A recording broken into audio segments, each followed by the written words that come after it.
don't have to look that hard. Step away and look at the whole. We are now 80 plus 34 games into a sub 500 team. Like, what is hard to understand here? Like, it's so baffling to me at On the this lineup point. I saw that discussion on Twitter earlier today about how when Rob and Brown and Tatum and Smart are out there, they're plus whatever, and the lineup's one of the best.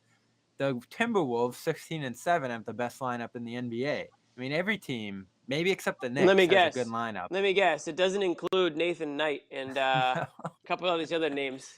No, it's a couple of names you know.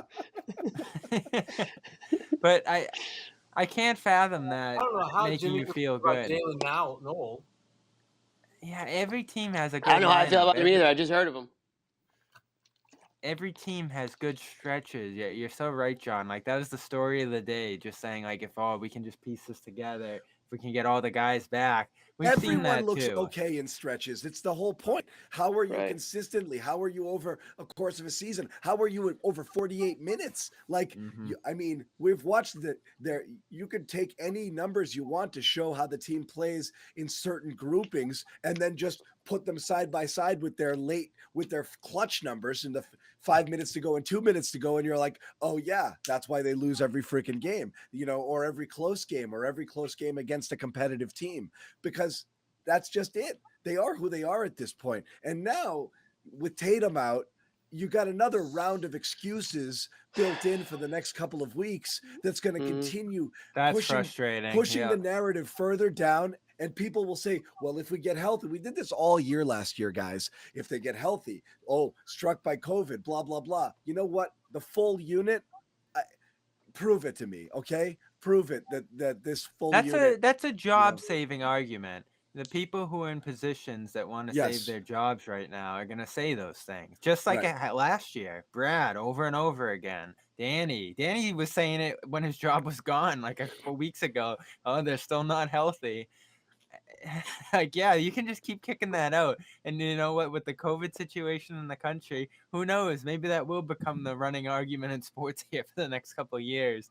Oh, we had a COVID year. Let me keep my job. But you know what happens, though? When you have key guys over and over and over again being out, what happens, and I wrote about this, is it shines a spotlight on your player development. Because the one thing that the guys that you develop are always bitching and moaning about behind the scenes is, man, if I could just get an opportunity to play more, I could do X, Y, Z, 1, 2, 3. Guess what? Tick, tick, tick. It's that time. What are you doing? What are you doing? I've been thinking about that, Sherrod. You see all these guys stepping up on other teams, and you're like, oh, could the Celtics find guys like that? And then you start thinking. Not only are you seeing other guys step up on other teams, but you're seeing guys that used to be here stepping up on other teams. But it gets back to the opportunity. Those opportunities they're getting elsewhere. Like, for example, Garrison Matthews down in Houston, which, fans have gone just crazy about that because they basically picked him or picked Jabari Parker over him. He wouldn't have played if he would have been in Boston.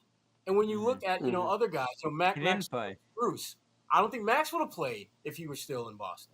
Those guys didn't even play in preseason. That's a problem. It's either because there is no preseason anymore. It's either talent recognition. You're letting people walk out the door, and you're bringing in your Wancho, and you could have had, whatever. He's a salary, but whatever. I understand. I'm just saying is like you're worried about plugging in different players who are like professional, and you're not taking shots on people or developing the people that you have here. And again, we're not expecting the people that they have to be stars, but you do wonder, like, would Romeo or Nesmith be better elsewhere in a place that was developing them and putting them? A lot of teams like Nesmith in that draft.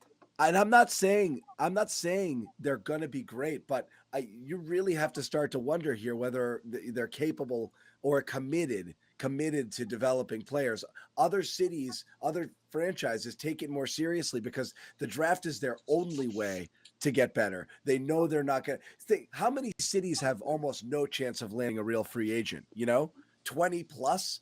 That's your only shot. So you have to draft well and you have to develop well. And if they come in the door, you got to make them good. You got to make it work. You got to invest in it. Celtics really seem to take that for granted. you know? Yeah, they've done well with Rob, which is kind of the hardest position to do it in. But the other guys, that literally happened to them, you know, like it was still, they weren't doing it. They were just playing him and he was proving clearly he needed more minutes. Like Rob was basically on the shelf for a couple of years and there were still games last year he was good instantly. The year before that, Brad would spend entire games where it just, it's not a Rob game and he just wouldn't play him, you know?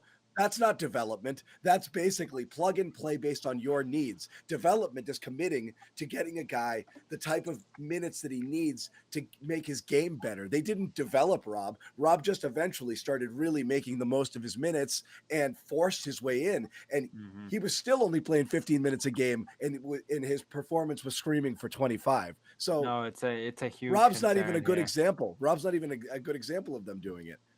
Right. Yeah. And when you look at guys like Tatum and Brown, they were top 3 picks. So there's not a whole lot of stock you can put into development of guys who are that high atop the draft board. So when you look at their player development, I mean, it's hard to look at guys that looked very raw and unpolished when they got here who are now serviceable. The guys that are playing, I mean, Grant Williams is probably one of the better examples, a guy that went from missing 25 in a row with the shot, being, you know, a pretty solid, you know, rotation guy off your bench. But other than that, I mean, there's just not a lot of guys that you can look at and say that they've gotten appreciably better since the and I think it sounds like these guys going elsewhere. Sounds like Grant put a lot of work in over the offseason too, because he came in ready to go. And I don't know I'm not saying that guys like Romeo or Rob do or don't work hard in the offseason. I don't know one way or the other. I didn't really see much of those guys, you know, pop up, you know, as workout videos and things like that. So I don't know what their off-season plans are like, but it's a lot harder now too. You're not practicing as much, right? You're not getting in that work the way you did right now with all these protocols, and you know, you're just not able to I think develop guys the same way you were like a few years ago. So a guy like Romeo comes in his rookie year into the bubble, you know, hurt, everything like that. Second year, kind of a lost year for him as well, and now he's all of a sudden got this much bigger role due to necessity, and he's clearly not there, at least on the offensive end. He's basically playing on, you know, his athleticism on the defensive end, and you know, he's in the right place in the right time and stuff like that. But these guys just definitely aren't developed to the point where they are, you know, contributing at a regular rate the way they need to.